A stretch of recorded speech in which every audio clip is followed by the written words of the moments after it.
Medical disclaimer. This video is for informational purposes. It does not replace the medical advice of a trained doctor. Seek medical advice before beginning any treatment plan. Hi, welcome back to Mike's Diabetes World.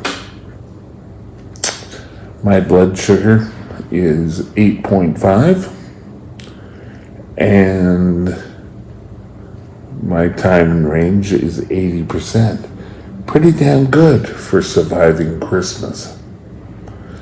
And now we're into the nowhere land between Christmas and New Year's, where a lot of places aren't open. So we've made it through Christmas, and now we're going to start looking towards time where we start taking control. And a lot of people do this time as January 1st. You know, we're all going to start our diets January 1st. Well, the same philosophy kind of goes with all the people who want to start taking better control of themselves. We've done a series on Back to Basics, and we take a look and, how can we better control? I started last year off with this, and maybe we'll try it a bit longer this year, and doing one a week at least on control. And how do you maintain control? It is important. It is so important that actually your life could depend on it.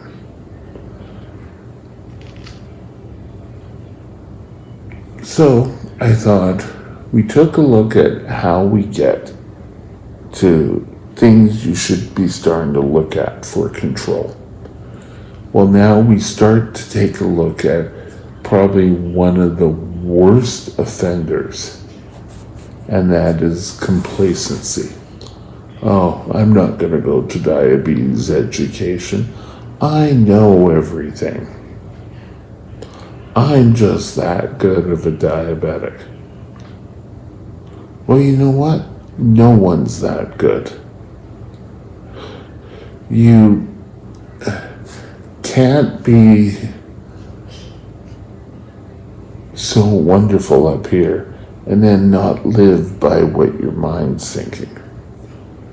I can be guilty of this. I get into a routine, and don't get me wrong, routines are the best for working with type 1 diabetes. However, things can happen. There's new treatments coming up. Oh no, I'm not going to do that. That's a bunch of garbage. And I've talked about this before. One of the big things for me was years ago, I would have low blood sugars around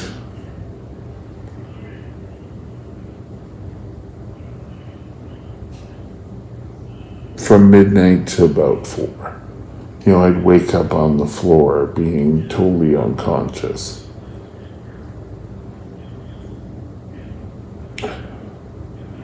And then someone came up with this new treatment that said if you used uncooked cornstarch, it regulates your blood sugar. And I said, yeah, I didn't go with it. And then when it really became an issue that I couldn't control my blood sugars at night, I started it, and it worked. So you get into knowing, and you think you know everything. So don't be just so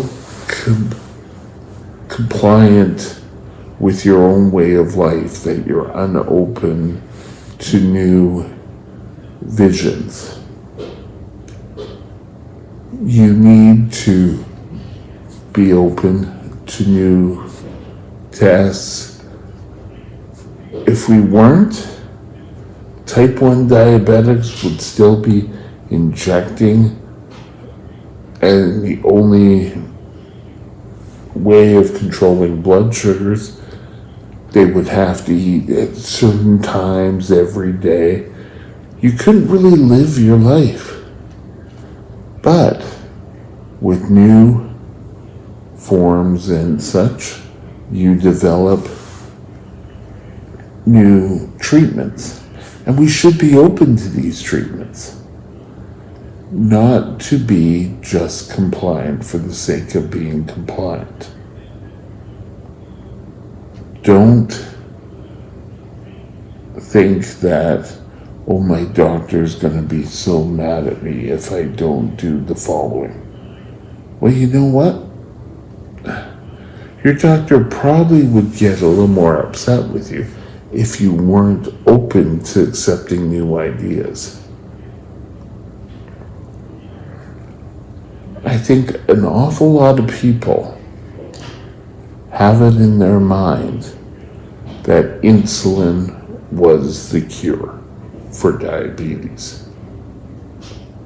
It isn't a cure, it's a control mechanism. We need to be able to get better control through a cure. But we're not going to achieve if we are all so closed-minded to new treatments. Now, when I say this, I'm not saying go online and come up with the latest new treatment plan. No, but through your doctor, when he or she brings up a new way of doing something, it can be hard to switch over. But you've got to be open to being more complacent as a tongue twister today. But keeping things going, motivation to find that if something works for you or if it doesn't. Just saying something, oh, it doesn't work for me, is an easy way out. If you've tried it and it has not worked for you, then great. But if it has, then you're so much further ahead.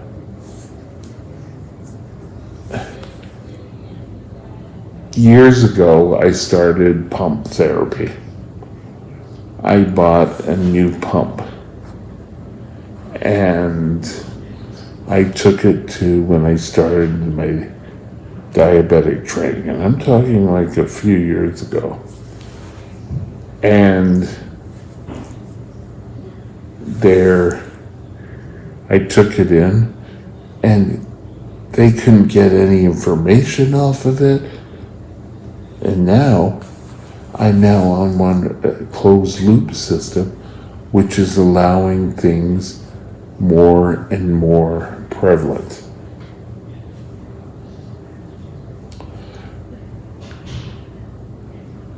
Don't be, oh, I know what's best. This is the way my doctor taught it to me, and that's the only way.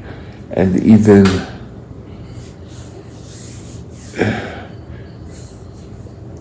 like myself, I was diagnosed by my GP.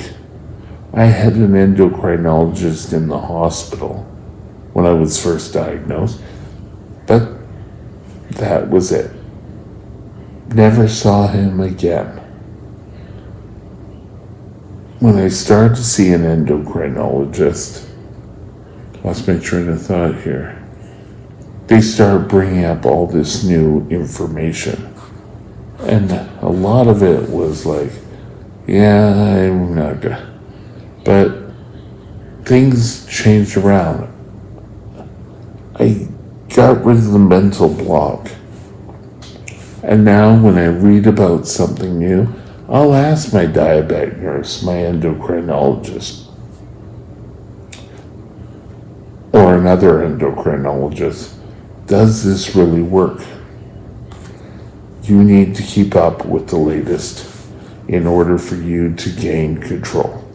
Don't be complacent with your therapy because you started it one time. Have a great day. We'll talk again. Bye now. My email is mikesdiabetesworld@gmail.com. mikesdiabetesworld@gmail.com.